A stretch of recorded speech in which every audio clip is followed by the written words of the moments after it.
بسم اللہ الرحمن الرحیم۔ احکام القرآن،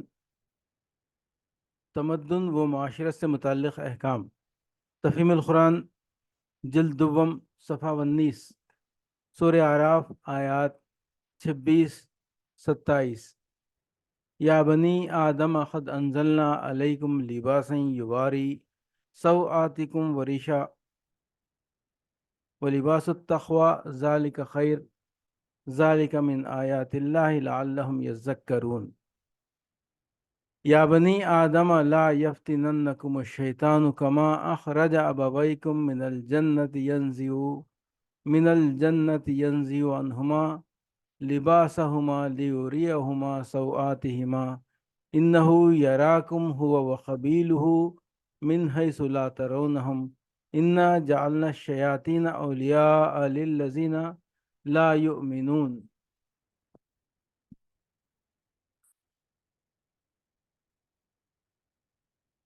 اے اولاد آدم، ہم نے تم پر لباس نازل کیا ہے کہ تمہارے جسم کے قابل شرم حصوں کو ڈھانکے اور تمہارے لیے جسم کی حفاظت اور زینت کا ذریعہ بھی ہو، اور بہترین لباس تقوی کا لباس ہے۔ یہ اللہ کی نشانیوں میں سے ایک نشانی ہے، شاید کہ لوگ اس سے سبق لیں۔ اے بنی آدم، ایسا نہ ہو کہ شیطان تمہیں پھر اسی طرح فتنے میں مبتلا کر دے جس طرح اس نے تمہارے والدین کو جنت سے نکلوایا تھا اور ان کے لباس ان پر سے اتروا دیے تھے تاکہ ان کی شرمگاہیں ایک دوسرے کے سامنے کھولے۔ وہ اور اس کے ساتھی تمہیں ایسی جگہ سے دیکھتے ہیں جہاں سے تم انہیں نہیں دیکھ سکتے۔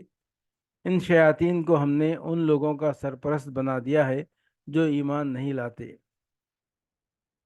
ان آیات میں جو کچھ ارشاد ہوا ہے اس سے چند اہم حقیقتیں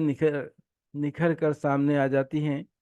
اول یہ کہ لباس انسان کے لیے ایک مصنوعی چیز نہیں ہے بلکہ انسانی فطرت کا ایک اہم مطالبہ ہے۔ اللہ تعالیٰ نے انسان کے جسم پر حیوانات کی طرح کوئی پوشش پیدائشی طور پر نہیں رکھی، بلکہ حیا اور شرم کا مادہ اس کی فطرت میں ودیت کر دیا۔ اس نے انسان کے لیے اس کے اعضائے صنفی کو محض اعضائے صنفی ہی نہیں بنایا بلکہ سوعت بھی بنایا، جس کے معنی عربی زبان میں ایسی چیز کے ہیں جس کے اظہار کو آدمی قبیح سمجھے۔ پھر اس کے فطری شرم کے تقاضے کو پورا کرنے کے لیے اس نے کوئی بنا بنایا لباس انسان کو نہیں دے دیا بلکہ اس کی فطرت پر لباس کو الہام کیا۔ انزلنا علیکم لباسا، تاکہ وہ اپنی عقل سے کام لے کر اپنی فطرت کے اس مطالبے کو سمجھے اور پھر اللہ کے پیدا کردہ مواد سے کام لے کر اپنے لیے لباس فراہم کرے۔ دوم یہ کہ اس فطری الہام کی روح سے انسان کے لیے لباس کی اخلاقی ضرورت مقدم ہے، یعنی یہ کہ وہ اپنی سوعت کو ڈھانکے، اور اس کی طبعی ضرورت مؤخر ہے، یعنی یہ کہ اس کا لباس اس کے لیے ریش، جسم کی آرائش اور موسمی اثرات سے بدن کی حفاظت کا ذریعہ ہو۔ اس باب میں بھی فطرتاً انسان کا معاملہ حیوانات کے برعکس ہے۔ ان کے لیے پوشش کی اصل غرض صرف اس کا ریش ہونا ہے، رہا اس کا سترپوش ہونا تو ان کے اعضائے صنفی سرے سے سوعت ہی نہیں ہے کہ انہیں چھپانے کے لیے حیوانات کی جبلت میں کوئی داعیہ موجود ہوتا اور اس کا تقاضا پورا کرنے کے لیے ان کے اجسام پر کوئی لباس پیدا کیا جاتا۔ لیکن جب انسانوں نے شیطان کی رہنمائی قبول کی تو معاملہ پھر الٹ گیا۔ اس نے اپنے ان شاگردوں کو اس غلط فہمی میں ڈال دیا کہ تمہارے لیے لباس کی ضرورت بعین ہی وہی ہے جو حیوانات کے لیے ریش کی ضرورت ہے، لہٰذا اس کا سوعت کو چھپانے والی چیز ہونا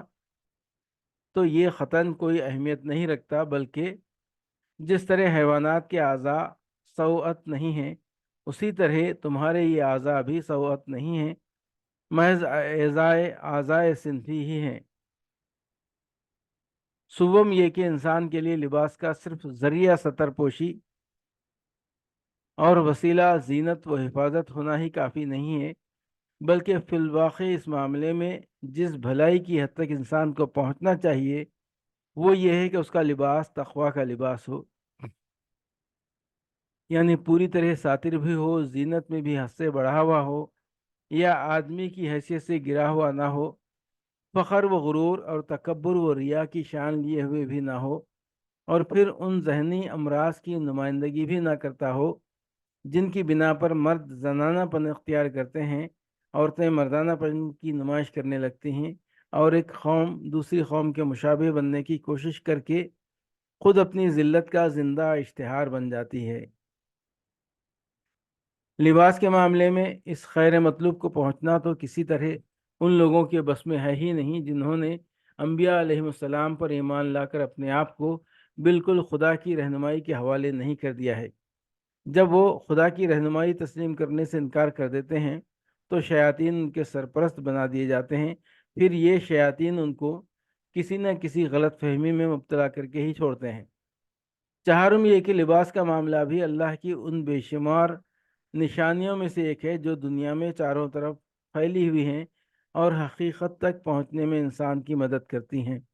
بشرطے کہ انسان خود ان سے سبق لینا چاہے۔ اوپر جن حقائق کی طرف ہم نے اشارہ کیا ہے انہیں اگر تأمل کی نظر سے دیکھا جائے تو یہ بات بآسانی سمجھ میں آ سکتی ہے کہ لباس کس حیثیت سے اللہ تعالیٰ کا ایک اہم نشان ہے۔ تمدن و معاشرت سے متعلق احکام، تفہیم القرآن جلد دوم صفحہ 192، سورہ توبہ آیت 36،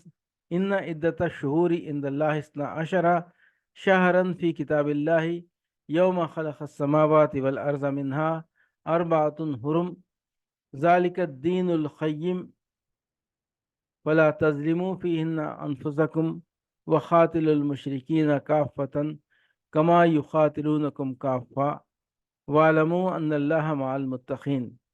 حقیقت یہ ہے کہ مہینوں کی تعداد جب سے اللہ نے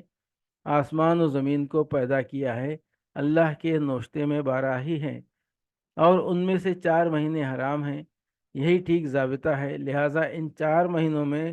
اپنے اوپر ظلم نہ کرو اور مشرکوں سے سب مل کر لڑو جس طرح وہ سب مل کر تم سے لڑتے ہیں، اور جان رکھو کہ اللہ متقیوں ہی کے ساتھ ہے۔ تمدن و معاشرت سے متعلق احکام، تفہیم القرآن جلد دوم صفحہ 609 تا 611، سورہ بنی اسرائیل آیات 23 تا 29۔ وَقَضَىٰ رَبُّكَ أَلَّا تَعْبُدُوا إِلَّا إِيَّاهُ وَبِالْوَالِدَيْنِ إِحْسَانًا إِمَّا يَبْلُغَنَّ عِندَكَ الْكِبَرَ أَحَدُهُمَا أَوْ كِلَاهُمَا فَلَا تَقُل لَّهُمَا أُفٍّ وَلَا تَنْهَرْهُمَا وَقُل لَّهُمَا قَوْلًا كَرِيمًا وَاخْفِضْ لَهُمَا جَنَاحَ الذُّلِّ مِنَ الرَّحْمَةِ وَقُل رَّبِّ ارْحَمْهُمَا كَمَا رَبَّيَانِي صَغِيرًا